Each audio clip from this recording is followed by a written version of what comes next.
오늘도 하나님께서 은혜 주셔서 하나님의 도우심을 덧입는 귀한 예배가 될 수 있기를 소망합니다. 아이가 태어나기 전에 저는 즐거운 상상을 하나 했습니다. 거실에 누워서 TV를 보면서 아이를 부르죠.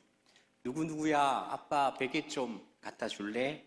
그렇게 이야기를 하면 아이가 네, 아빠 하고 그렇게 베개를 가져다 주었습니다. 그러면 제가 고마워 우리 아기 그렇게 이야기하면서 그 생각을 하면서 혼자 미소를 지었습니다. 그러나 아이가 태어났고 또 현실은 좀 달랐습니다. 제가 아닌 아이가 거실 소파에 누워있고 그리고 아이가 저를 불렀습니다. 아빠! 그러면 제가 왜? 그러면 아이가 물! 이렇게 이야기했습니다. 물 좀 주세요도 아닌 물. 말이 굉장히 짧았습니다. 그러면 제가 물 좀 주세요 하면 안 되겠니? 그러면서 열심히 물을 갖다 주었습니다. 제가 열심히 물을 갖다 주어서 그런지 아이가 그래도 건강하게 잘 자랐습니다. 초등학교에 들어갔습니다. 오후 예배를 마치고 한 권사님께서 목사님 아이들 요즘 많이 싸우지요? 라고 말씀하셨습니다. 그래서 이게 무슨 말씀인가? 우리 아이들은 너무 사이가 좋은데 너무 예쁘게 잘 지내는데 왜 저런 말씀을 하시나? 그런데 그 말씀을 듣고 이제 얼마 지나지 않아서 두 아이가 싸우기 시작했습니다. 거의 매일 전쟁터를 방불할 만큼 막 치열하게 싸웠습니다. 싸우는 이유도 굉장히 간단하고 치사했습니다. 과자 하나에 목숨을 걸고 그렇게 싸웠습니다. 아이들이 그래도 건강하게 잘 자랐습니다. 두 아이가 중학교에 들어갔습니다. 여러분, 북한이 남한에 쳐들어오지 못하는 이유가 무엇 때문인지 아시나요? 중2 때문이라고 합니다.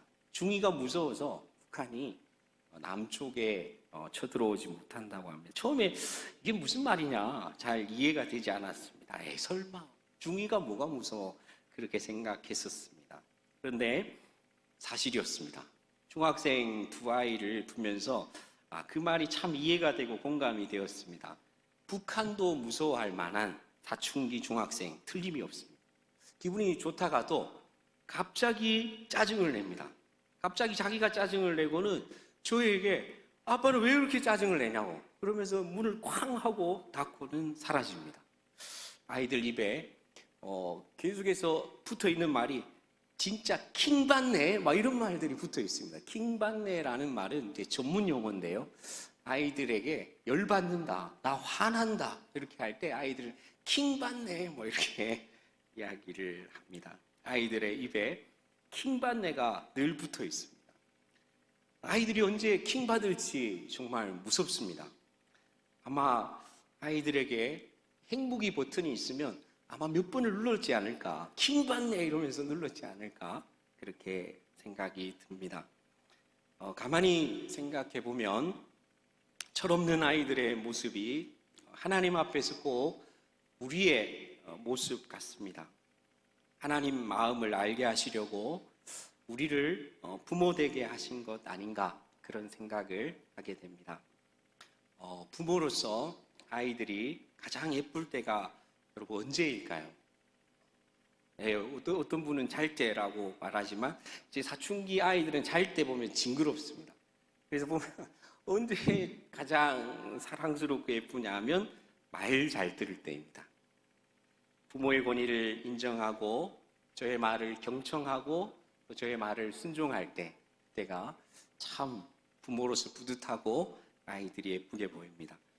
하늘아버지도 마찬가지 같습니다. 우리가 언제 가장 예쁠까요? 잘 땐가요? 아닐 것 같습니다. 우리가 하나님 말 잘 들을 때, 아버지 말 잘 들을 때 하나님께서 우리를 가장 예뻐하시고 기히 여기실 줄로 믿습니다. 우리가 하나님의 하나님됨을 인정하고 또 하나님 말씀에 경청하고 또 하나님의 말씀을 지키려고 발버둥하고 그러한 모습 보시고 하나님께서 우리를 대견스럽게 여기시고 인정하시고 축복하시고 사랑해 주실 줄로 믿습니다. 오늘 우리는 불순종한 선지자 요나에 대한 말씀을 함께 나누려고 합니다. 요나의 모습을 보면서 저 요나가 나구나.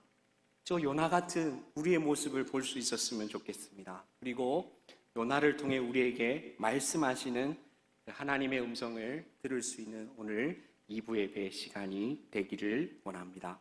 첫 번째, 하나님을 피해 달아나는 요나에 대해서 함께 말씀을 나누려고 합니다.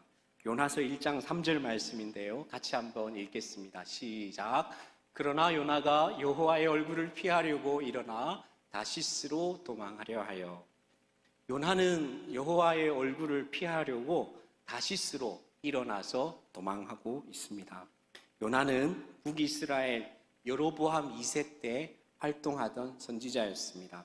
여로보암 2세는 정치적으로 매우 안정이 되었고요. 경제적으로도 매우 번성하던 때였습니다. 하지만 당시에 신흥 강대국인 아수르가 나타났는데 이 아수르가 이스라엘을 괴롭혔습니다. 요나는 누구보다도 동족을 참 사랑하던 민족주의자였습니다. 그는 선지자로 부름받았고 또 사랑하는 동족을 위해서 하나님의 말씀을 전하고 그들을 주께로 인도하시는 그 사명에 가슴 설레하던 그러한 선지자였습니다. 그런데 그런 요나에게 여호와의 말씀이 임하였습니다. 요나서 1장 2절 말씀입니다. 같이 읽겠습니다. 시작. 너는 일어나 저 큰 성읍 니느웨로 가서 그것을 향하여 외치라. 동족 이스라엘이 아닌 적국 미워하는 대적의 나라 아수르의 수도 니느웨로 가서 하나님의 말씀을 전파하라. 그리고 그들의 영혼을 구원하라라는 것이 요나에게 주신 하나님의 소명이었습니다. 요나는 도무지 이해할 수 없었고 이 사실을, 이 부르심을 받아들일 수가 없었습니다. 그 말씀이 너무나 싫었고 그 말씀을 주신 하나님도 싫었습니다. 그래서 하나님을 피하여 요나는 도망을 치고 있습니다. 여호와의 얼굴을 피하려고 일어나서 하나님께서 말씀하신 니느웨가 아니라, 저기 지도를 보시면 니느웨는 동쪽에 있었는데 그곳이 아니라 저기 당시 세상의 끝이라고 사람들이 알았던 지중해의 끝, 스페인의 끝자락에 있던 다시스로 도망하고 있습니다. 이 정도를 보면 요나가 얼마나 하나님을 싫어하고 또 하나님의 부르심에 격렬하게 저항하고 반항했던지를 알 수 있습니다. 그냥 그 중간 어디쯤에 구브로나 그 다음에 이달리아나 그 정도가 아니라 저기 세상 끝까지 가서 하나님을 피해버리겠다라는 격렬하게 저항하고 반항하는 요나의 모습을 우리는 볼 수가 있습니다. 사랑하는 여러분, 우리도 때로는 하나님의 얼굴을 피하여 달아나고 싶을 때가 있습니다. 하나님이 말씀하신 저 니느웨가 아니라 정말 내가 하나님의 얼굴을 피해 저기 끝까지 하나님을 피해 도망가고 싶을 때가 있습니다. 불순종한 요나의 마음을 가만히 살펴보면 요나의 그 마음 속에는 교만함이 있었습니다. 그 요나의 교만함, 요나의 이름을 제가 한번 분석해 봤습니다. 약간 이상할 수도 있는데 이해해 주시고 한번 들어주셨으면 좋겠습니다. 요나가 굉장히 불순종했고 그 불순종 안에는 요나의 교만함이 있었는데요. 제가 요나의 이름을 한번 분석해 보니까 요자가 중요할 요자입니다. 그래서 내가 중요한 건 거죠. 하나님보다 내가 중요했습니다. 요나는 하나님이 중요한 것보다 내가 더 중요합니다. 자신의 자아가 더 중요했던 것이죠. 그래서 요나는 하나님 앞에 불순종했습니다. 괜찮나요? 제가 연구를 좀 많이 했는데, 두 번째는 이게 여기 제가 경상도 출신인데요. 저희 동네에서는 여기를 요라고 합니다. 여기를 요. 그다음에 노아라를 나 이렇게 이야기합니다. 여기 노아라를 요나 이렇게 표현을 합니다. 그래서 하나님께서는 요나를 저기 니느웨로 가라 하시는 거죠. 하나님의 뜻은 니느웨에 있었지만 요나는 여기 낳겠다는 거예요. 나는 니느웨를 인정할 수 없다. 여기 낳겠다. 그래서 요나. 자신의 고집이 굉장히 센 거죠. 하나님의 뜻보다 자기의 뜻이 더 중요했던 요나의 모습입니다. 하나님께서 원하시는 하나님의 말씀보다 자기의 철학과 자기의 사상과 자기가 생각하는 가치관이 더 중요했던 사람이 요나였습니다. 그래서 요나는 자기가 중요했고 자기가 소중했고 하나님의 뜻보다 자신의 뜻이 중요했기 때문에 그는 불순종하고 있습니다. 사랑하는 성도 여러분, 우리의 모습이 요나의 모습 아닙니까? 내가 더 소중합니다. 하나님보다 내가 더 중요하고 내가 더 소중하고 하나님의 뜻보다 내 뜻이 중요하다면 우리도 바로 요나의 삶인 것입니다. C.S. 루이스는 순전한 기독교에서 이렇게 말하고 있습니다. 하나님에 비할 때 아무것도 아니라는 사실을 모르는 사람은, 하나님과 비교해서 내가 하나님 아무것도 아닙니다라는 사실을 모르는 사람은 하나님을 전혀 모르는 사람이다. 교만한 사람은 하나님을 알 수 없다. 그리고 교만한 사람은 항상 눈을 내리깔고 사물과 사람을 본다. 그렇게 내리깔고 보는 한 자기보다 높이 있는 존재 하나님을 결코 볼 수 없다라고 말씀하고 있습니다. 여러분, 하나님 앞에 우리는 아무것도 아닙니다. 하나님 앞에 우리가 아무것도 아니라는 사실을 모르는 사람은 진짜 하나님을 모르는 사람입니다. 교만한 사람은 하나님을 알 수 없다라고 우리에게 말씀하고 있습니다. 사랑하는 성도 여러분, 요나의 교만함을 통해서 저와 여러분의 교만함을 보았으면 좋겠습니다. 하나님보다 내가 더 소중하고 하나님의 뜻보다 내 뜻이 중요한 우리의 모습, 우리가 바로 요나인 것입니다. 우리가 하나님 앞에 아무것도 아님을 고백하는 이 시간이 되었으면 좋겠습니다. 하나님 앞에 저는 아무것도 아닙니다 라고 주님 앞에 고백할 수 있는 저와 여러분의 삶이 되었으면 좋겠습니다. 시편 62편 9절에 시인은 이렇게 고백하고 있습니다. 같이 한번 고백할까요? 사람은 입김이요 인생도 속임수이니 저울에 달면 그들은 입김보다 가벼우리로다. 그렇습니다. 여러분, 사람을 보고 입김이라고 이야기하고 있습니다. 우리의 인생이 저울에 달아보면 입김보다도 겨울에 호하고 불면 잠시 나타났다가 사라지는 입김과 같은 것이 바로 우리의 인생이고 우리의 존재고, 저울에 달아보면 그 입김보다 가벼운 것이 우리의 삶이라고 말하고 있습니다. 하나님 앞에 아무것도 아닌데 내가 중요한 것처럼 내가 고집을 부리고 내 뜻을 관철하려고 하고 그렇게 살아갔던 우리의 모습, 요나 같은 우리의 삶을 돌아보면 하나님, 주님 앞에 아무것도 아닙니다. 주님, 저는 입김입니다. 입김보다 가벼운 인생입니다. 하나님, 저를 불쌍히 여겨 주십시오. 그렇게 기도할 수 있는 이 예배의 시간이 될 수 있기를 바랍니다. 두 번째, 물속에 던져지는 요나입니다. 요나서 1장 15절 말씀인데 같이 읽겠습니다. 시작. 요나를 들어 바다에 던짐에 바다가 뛰노는 것이 곧 그친지라. 요나는 그렇게 하나님의 얼굴을 피하여 니느웨가 아닌 다시스로 가는 배를 탔습니다. 하나님께서 어떻게 하셨을까요? 내버려 두셨을까요? 아니요, 그렇지 않습니다. 큰 바람을 내리셨습니다. 큰 폭풍이 일어나게 하셨습니다. 배가 거의 깨지게 하셨습니다. 사람들은 두려워 떨었고 이 재앙이 누구 때문인가요? 제비를 뽑았습니다. 그 제비를 뽑았더니 요나가 뽑혔습니다. 요나는 바다에 던져졌습니다. 여호와께서 큰 물고기를 예비하셨습니다. 요나를 삼키셨고 요나는 밤낮 3일을 물고기 뱃속에서 기도하고 있습니다. 하나님께 불순종하여 하나님을 피해 도망했던 요나를, 교만했던 요나를, 저기 높이 올라져 있던 교만했던 요나를 하나님께서 내리시고 있습니다. 욥바로 내려가게 하시고 배를 타러 내려가게 하시고 배 밑층으로 내려가 잠이 들게 하시고 바닷속으로 내려가게 하시고 산의 뿌리까지 내려가게 하셨습니다. 마침내 교만한 요나를 저기 바닥까지 내리셨고 그 바닥에서 비로소 요나는 여호와를 생각하고 그의 심령으로부터 깊은 기도가 터져 나오고 있습니다. 요나서 2장 7절 말씀은 내 영혼이 내 속에서 피곤할 때에 내가 여호와를 생각하였더니 내 기도가 주께 이르러 싸우며 주의 성전에 미쳤나이다 라고 고백하고 있습니다. 요나는 기품이 나를 에워싸고 바다풀이 내 머리를 감기우고 산의 뿌리까지 내려갔고 내가 주의 목전에서 쫓겨났지만 지금 비로소 다시 주의 성전을 바라보겠습니다 라고 고백하고 있습니다. 물속에 던져지는 고통을 통해서 다시 요나는 기도를 회복하고 있고 믿음을 회복하고 있고 그것이 바로 주께서 우리에게 고난과 고통을 주신 이유임을 우리에게 말씀해 주고 있습니다. 팀 켈러는 이렇게 이야기를 하고 있습니다. 바닥에 이르렀을 때, 모든 것이 산산조각 났을 때, 모든 방책과 수단이 무너지고 소진되었을 때에야 마침내 하나님을 온전히 의지하는 법을 배우게 된다. 예수님밖에 남지 않을 때까지는 예수님만 있으면 되는 것을 결코 깨닫지 못한다라고 말씀하고 있습니다. 우리가 바닥에 이르렀을 때 비로소 하나님을 의지하게 된다는 겁니다.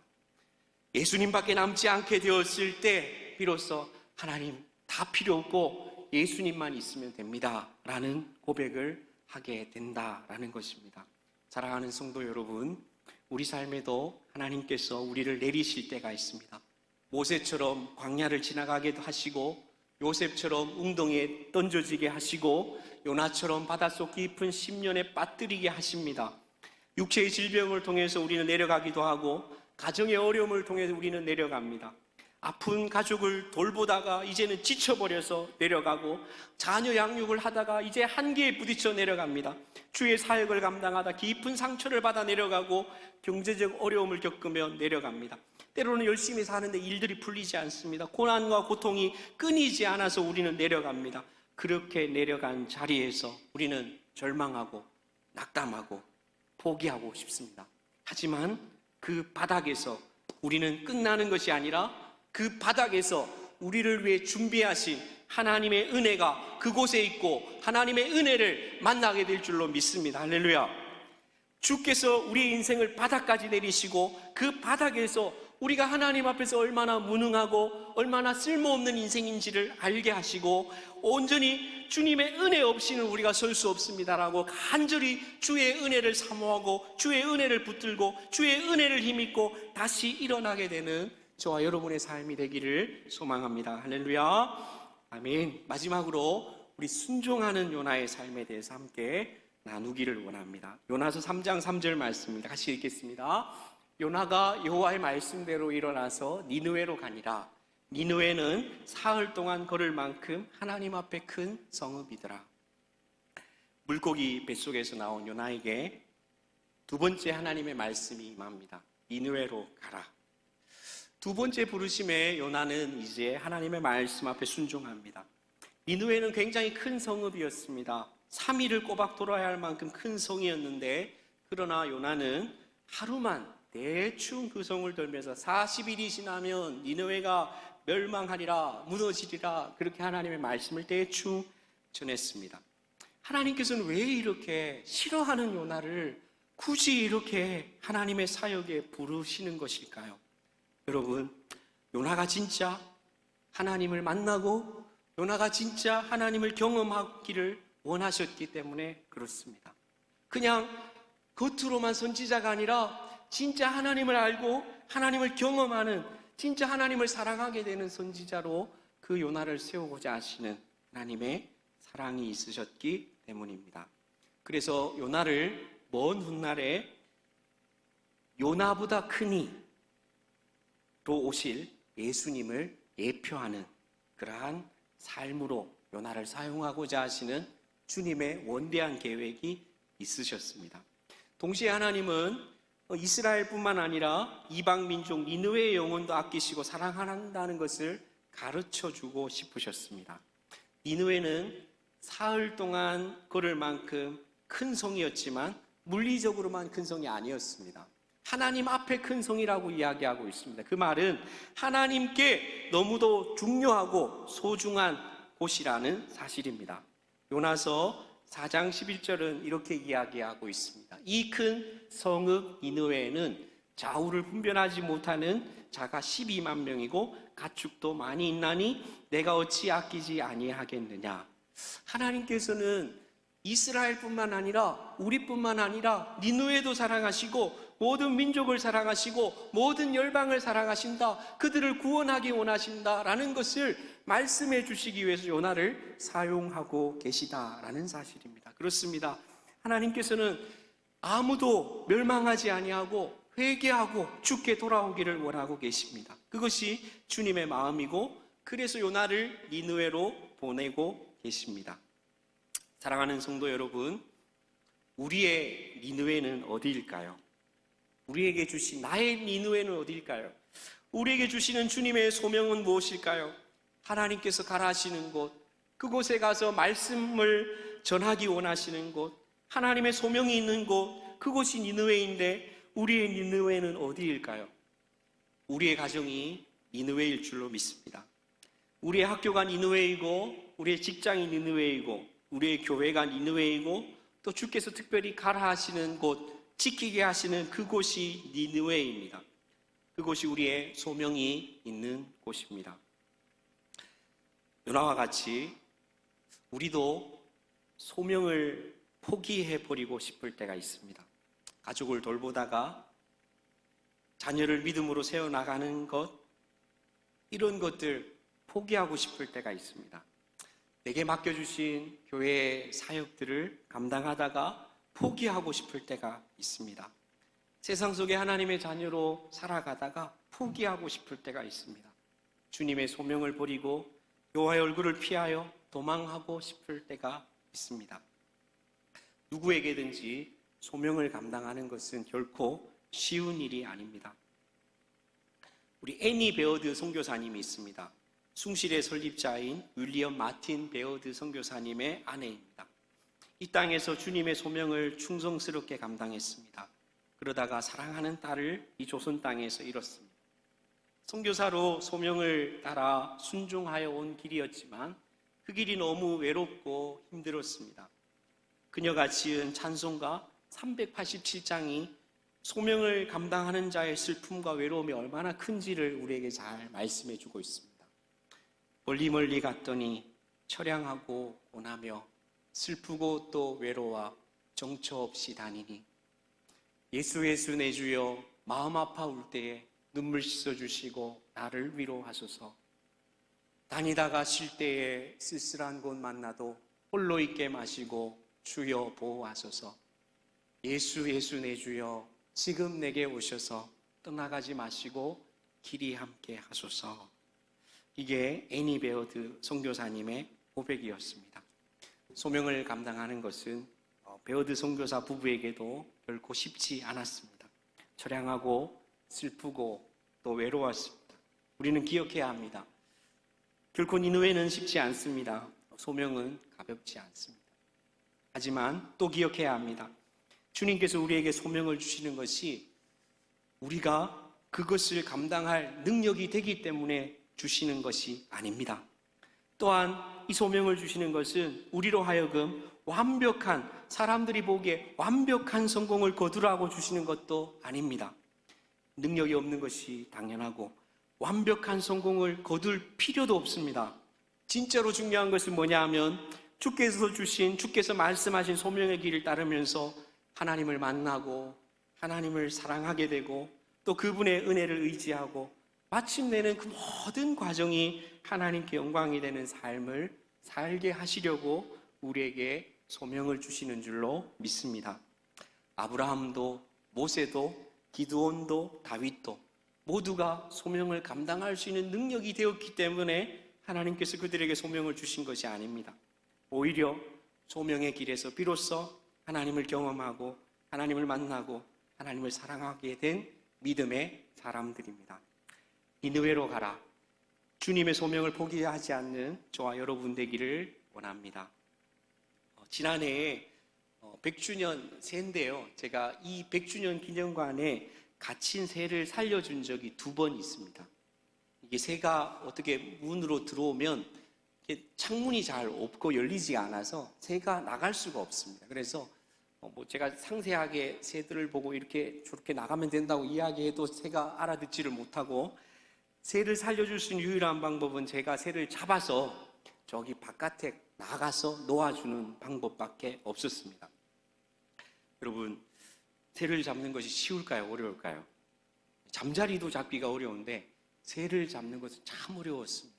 그래서 오른쪽은 지난 봄에 제가 살려준 새였고 파란 장갑은 지난 가을에 살려준 새입니다.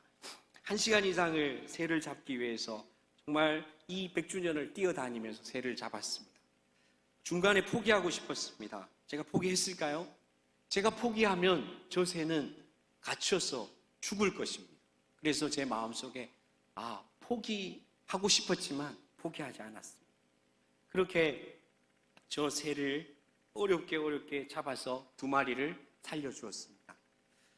저 새를 잡았던 시기가 공교롭게도 중고등부 전도잔치를 한 달 정도 앞둔 그러한 때였습니다. 전도잔치를 준비한다는 것이 참 쉽지 않은 일입니다.